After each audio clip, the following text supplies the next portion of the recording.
Olha, eu vejo que parecia, a princípio, favas contadas, agora o caldo entonou. Aí eu não estou falando como simpatizante nem de um lado nem do outro, eu falo na condição de cidadão, fazendo uma leitura como tem que ser feita de forma desapaixonada. Então hoje eu acho que nem a presidente Dilma pode chegar e dizer que conseguiu o número necessário para que o impeachment seja efetivado, como a oposição também não pode comemorar absolutamente nada. O jogo, ao meu ver, está zerado. E se de um lado as máscaras vão cair, eu acho que aquele vídeo ou aquele áudio divulgado de Michel Temer é muito grave, é muito sério, mas demonstra o nível da população que eles estão tendo e que eu dizia aqui semana passada. Chegam a censurar, criticar Dilma. Olha, se o PMDB entrega 7 ministérios, é obrigação do presidente recompor, porque ele é quem está governando. Agora, eu dizia também que enquanto a presidente Dilma procurava recompor seu ministério e negociar, obviamente, ninguém é menino aqui, nós sabemos do que é que nós estamos falando, Temer estava no outro palácio também fazendo acordo com democratas, principalmente com o PSDB, onde nós sabemos que, teoricamente, os cargos do Ministério já estão todos divididos, como divididos também estão, pelo PMDB, a ocupação desses cargos a nível estadual. Deputado, caso o impeachment venha a se concretizar, qual a sua expectativa para o futuro do país? Olha, a minha expectativa é a expectativa da maioria, que as pesquisas demonstram e que atestam o sentimento de todo e qualquer brasileiro. É que a maioria defende o impeachment, isso é um fato concreto, mas é fato concreto também que Temer não tem legitimidade absolutamente nenhuma, ele não tem a confiança da população brasileira. Eu acho que vocês se recordam, quando houve o impeachment de Collor, Lula, que era seu principal adversário, disparou nas pesquisas e se credenciou para se eleger presidente da República, diferentemente de Aécio. Essa conversa de Aécio com o PSDB com o PMDB fez com que Aécio, em vez de crescer, ele diminuiu. E tem sido assim nas projeções feitas pelas equipes de pesquisas. Eles têm demonstrado que a população está atenta, que acompanha. Hoje a velocidade das redes sociais, das emissoras de rádio é muito grande. Vocês haverão de ouvir o seguinte: antigamente, em qualquer cidade do interior, qualquer fato que ocorria em Brasília, só chegava nas capitais 24, 48 horas depois. Nas cidades do interior passava-se até um mês.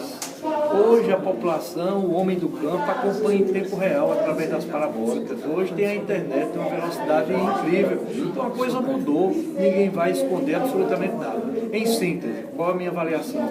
É que a população quer efetivamente o afastamento do PT, da presidente Dilma, tem que reconhecer isso, mas também não confia em Temer. Essa é uma realidade que não há quem possa esconder. Deputado, a partir da presidente, que está no pleno gosto do seu mandato, como também todos que estão na linha de sucessão, também tem esse compromisso com a população de tentar pacificar, serenar os ânimos. Eu acho que a fala do vice-presidente Michel Temer foi muito nesse sentido, de dizer que está de plantão, se for convocado assim, pelo que está estabelecido na Constituição, mas que terá o comportamento de serenar os ânimos, pensando no maior, pensando no país. Deputado, sendo concretizado o impeachment, o que é que o senhor defende? Que assuma o vice ou que tenha novas eleições?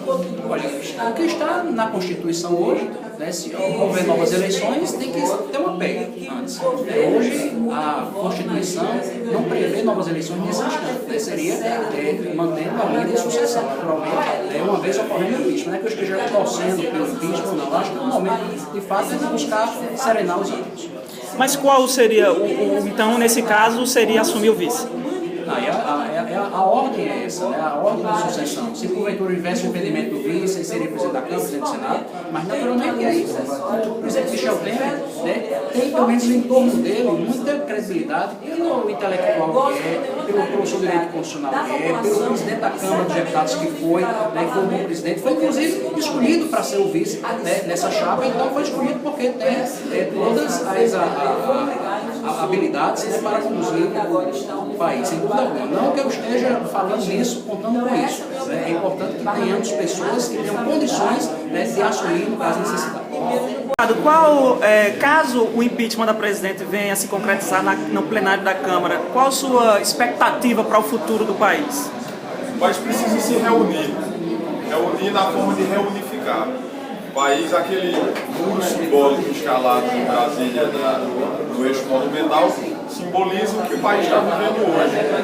Não uma divisão igualitária de 50% do país próximo a isso contra o impeachment, não. Na verdade, o que o governo do PT vem fazendo nessa década e meia é estimular a divisão do nós e eles. Brancos contra negros, negros contra brancos, heterossexuais contra homossexuais, homossexuais contra heterossexuais, homens contra mulheres, mulheres contra homens. Essa é a política que o governo tem tentado emplacar no Brasil, a política de nós contra eles, para governar na divisão e não na reunificação do país. Então, independente de quem venha a assumir a condição de presidente nos próximos anos, né, agora se vislumbra a possibilidade de ascensão de Michel Temer, mas independente dos próximos presidentes, o país precisa de uma agenda de reunificação. Entender que patrões não estão contra funcionários e empregados não devem trabalhar contra o patrão, porque todos nós formamos uma só massa, que é a massa de brasileiros. Nesse instante, o que a gente tem enxergado ali nos plenários da vida, seja das comissões especiais do impeachment ou no plenário da casa, é uma classe política que se digladia no sentido de defender ou não o estabelecimento de um governo, o governo do PT nesse caso, quando na verdade queda de governo nunca resolveu o problema de corrupção. Se tivesse resolvido, se impeachment resolvesse o problema de corrupção, em 1992 nós teríamos todos os nossos problemas resolvidos com a queda de Fernando Collor de Mello. E na verdade o que a gente tem visto é justamente o oposto. Muito mais do que uma queda de governo, uma mudança de governo, nós precisamos de mudança de práticas, mais ainda do que mudança de rostos. Porque, na verdade, com o impeachment muda-se um lado do balcão, que é o balcão da presidência da República do Palácio do Planalto, mas o outro lado do balcão permanece exatamente o mesmo, com os mesmos rostos e as mesmas práticas, que é o Congresso Nacional. A classe política que forma o Congresso Nacional permanece inalteradamente a mesma. Então a gente precisa de mudança de parâmetros de ética, de moralidade, na forma de estabelecer prioridades. O que nós padecemos hoje é na ausência de estabelecimento de prioridades. Eu acho que o Brasil precisa apresentar uma alternativa em relação à crise.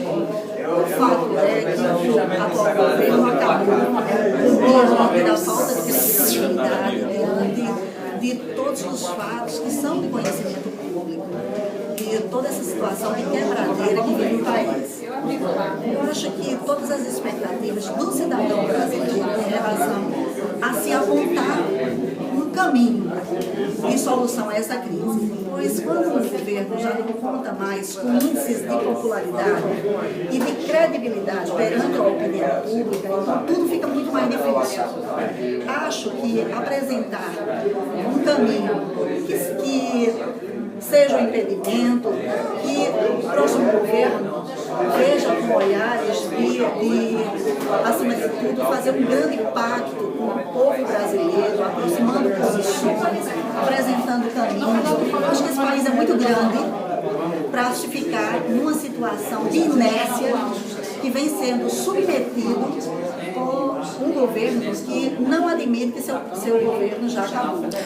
Então, diante de todos esses fatos, é apresentar um caminho e, acima de tudo, uma solução para toda uma crise que é institucional, que é financeira, que é política e que precisa de um remédio diante de tudo isso. Tivemos um momento em que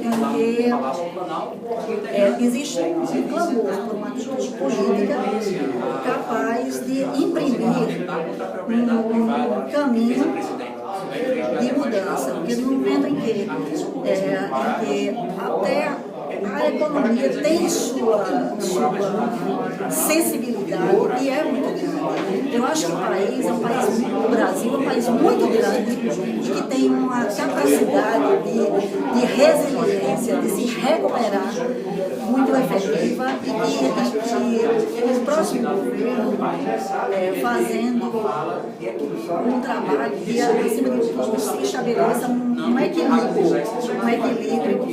entre alternativas e caminhos de governo ao encontrando com as aspirações do povo. Acho que é por aí. Com relação a questões, ao discurso pregado de que o próximo governo, seja ele quem fosse, iria acabar com as políticas sociais, os programas sociais, tudo isso hoje já deve ser entendido como uma política de Estado.